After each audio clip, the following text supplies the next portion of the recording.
Welcome to LSB Feaster's Radio Aircheck and Classic TV channel. Twas the night before Christmas, when all through the house not a creature was stirring, not even a mouse. The stockings were hung by the chimney with care in hopes that St. Nicholas soon would be there.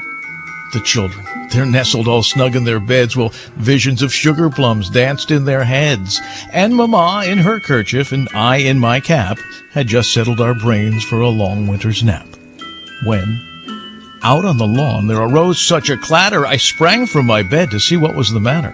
Away to that window I flew like a flash. I tore open the shutters, I threw up the sash.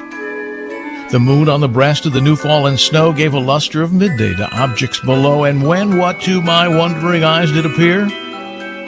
But a miniature sleigh and 8 tiny reindeer, with a little old driver so lively and quick I knew in a moment it must be St. Nick. More rapid than eagles his coursers they came, and he whistled and he shouted and he called them by name. Now Dasher, now Dancer, now Prancer and Vixen, on Comet, on Cupid, on Donder and Blitzen.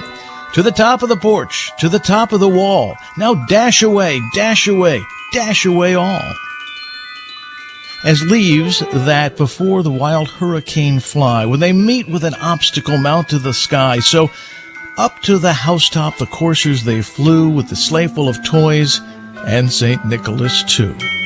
And then, in a twinkling, I heard on the roof the prancing and the pawing of each little hoof. As I drew in my head and was turning around, down the chimney St. Nicholas came with a bound. He was dressed all in fur from his head to his foot, and his clothes were all tarnished with ashes and soot. A bundle of toys he had flung on his back, and he looked like a peddler just opening his pack. His eyes, how they twinkled. His dimples, how merry. His cheeks were like roses, his nose like a cherry. His droll little mouth was drawn up like a bow, and the beard on his chin as white as the snow. The stump of a pipe he held tight in his teeth, and the smoke it encircled his head like a wreath. He had a broad-faced, little round belly that shook when he laughed like a bowl full of jelly. He was chubby, plump, right jolly old elf, and I laughed when I saw him in spite of myself. A wink of his eye, a twist of his head, soon gave me to know I had nothing to dread. He spoke not a word, but he went straight to his work, and he filled all the stockings.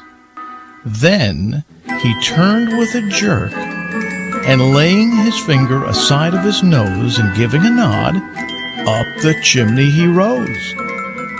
He sprang to his sleigh, to his team gave a whistle, and away they all flew like the down of a thistle. But I heard him exclaim, ere he drove out of sight, "Happy Christmas to all, and to all a good night."